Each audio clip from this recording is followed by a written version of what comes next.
Hello and welcome everybody to episode 8. This is why you shouldn't lower your car. So the rust behind the headlight is in two slightly different places on both sides. This rust seems to have crawled up one of the mounting screws for the underliner, whereas this one is slightly higher up. That's where it was on the other one. And this one is where the wheels have been scraping on the inside of the arch. Because of the wheels being slightly larger, I imagine when you go full lock, there just isn't quite enough clearance. Now on the other side it has scraped, but not as bad. So I'm going to start getting this back here and seeing whether this metal is still strong, and it still feels pretty strong.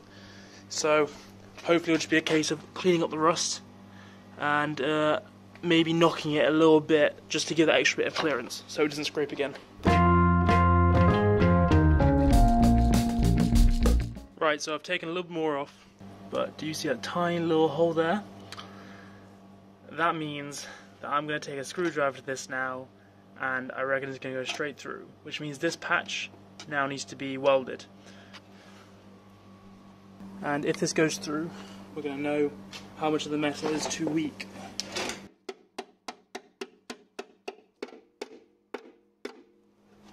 Well, it looks like that is still pretty strong. And it only has a pinhole. So what I'm going to do is once I've hammered it, I'm going to patch that little hole up, and it should be as good as new.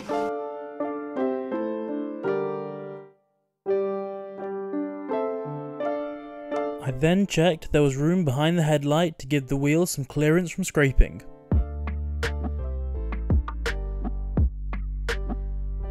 After hammering some clearance in the headlight bucket, I began filling in the pinholes.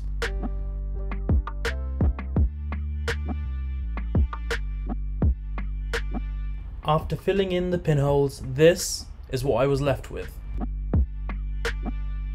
I used the 80 grit sanding disc on the grinder to flatten the welds, and it was not looking like I could save the original metal. Because the rust had made it so thin, wherever I would weld would just melt away, causing more pinholes.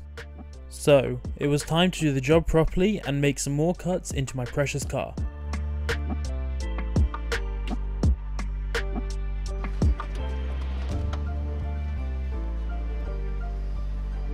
So now I just need to bend this piece into the right shape. Okay, I'm pretty happy with this patch now. I haven't quite been able to get the shape into it because all I've been using is a pair of pliers, but it fits nicely around all the edges, so the weld should be good, and the rest of the shaping I can be done with filler, but this is a good solid metal that's going in there now.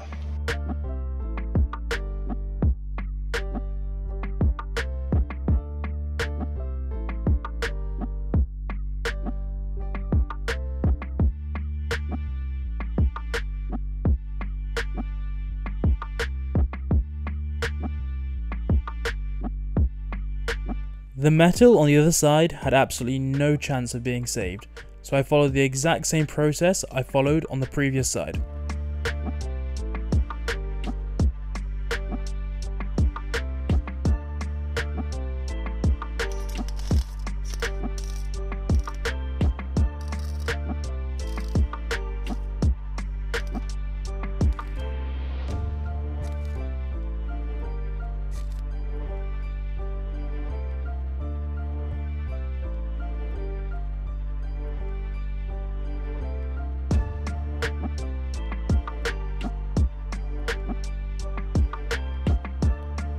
Once the weld had all been grinded back, I used a light underneath the patch to check anywhere I had missed.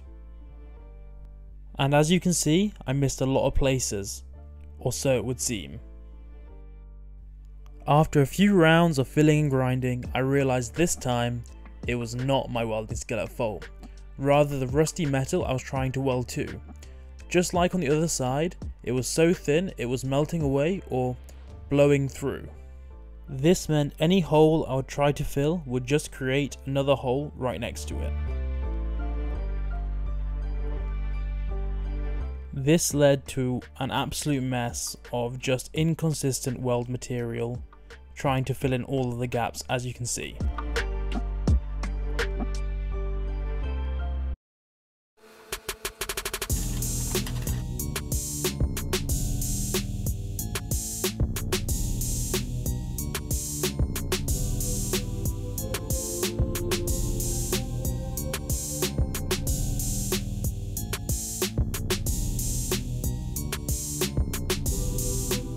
I used the grinding disc to take off the majority of the weld material, and then I finished it with the 80 grit sanding disc just to give it a bit more of a smooth finish into the surrounding metal, being careful not to put too much pressure on and make the metal too thin. So here it is, and this now is ready for filler.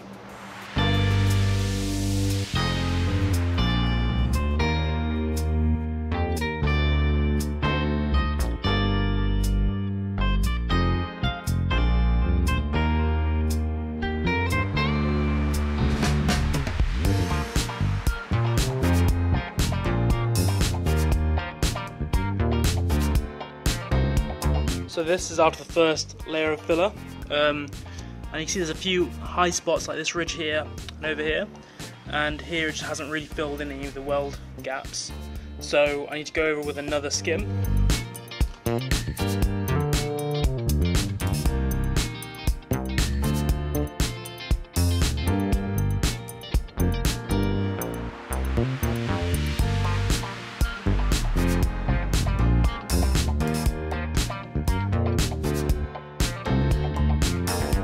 Pretty happy with this side now. I think I've got all the ridges out that I can do. Obviously the shape is different to how it was.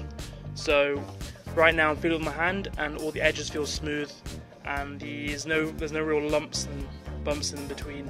So now I'm going to sand it with 400 grit and get it ready for priming.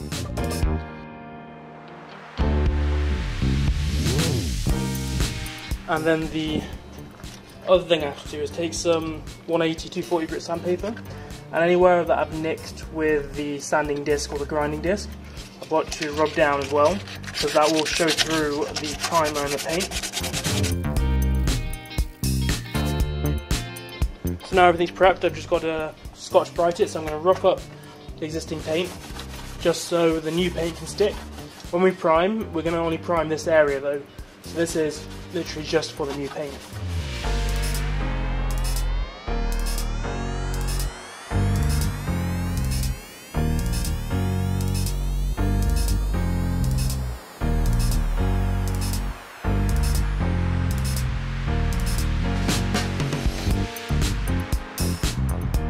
Find that filling is a lot about patience and persistence. So when you go away and you come back, you often see things that you missed. So I think I missed a few spots in here. There's a slight indent right there, and a little bit on this edge here. So what I'm going to do is just spend the extra time and get that filled in now, and then I think I've got all the bits. But yeah, it just takes a lot of time to get the prep right, to make sure the paint will look right afterwards.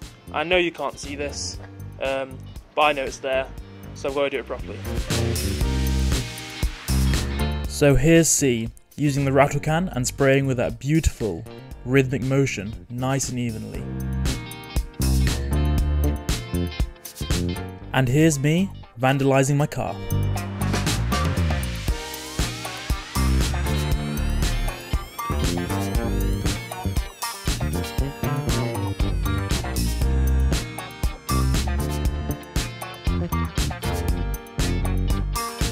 So this side has now been primed using the Halford's filler primer, which turned out to be yellow. Probably should have guessed that from the colour on the cap, but this was the only colour primer they have. So now, because this is such a different colour to the silver on the car, it would be best to go over with one coat of the grey primer, which is a better colour match, so that when the base coat goes on top of that, you won't get any of the yellow bleeding through. And so here I've only got one, I'd say puddle, but it's not actually that high. So I need to sand this down with 400 grit, and the same with the other side, and then I'm going to put on the grey primer.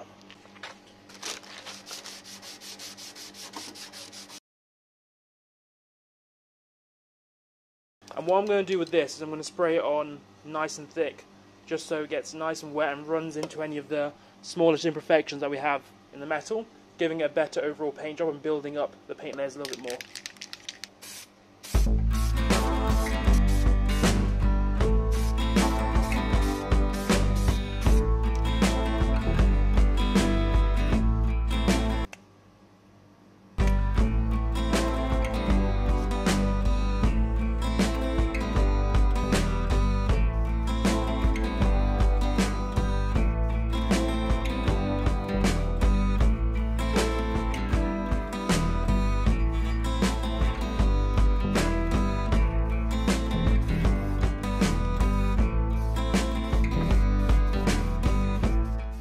The reason I used a rattle can spray this time is to see how good a finish you could actually expect. With C doing one side and me doing the other, you can see a small difference in the finish.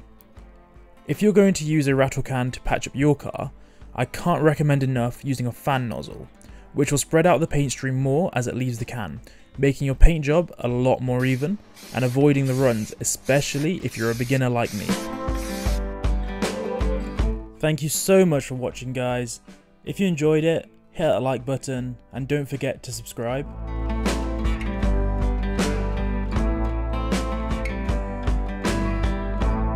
In the next episode, we'll be getting a surprise visit from none other than His Holiness, my Sil.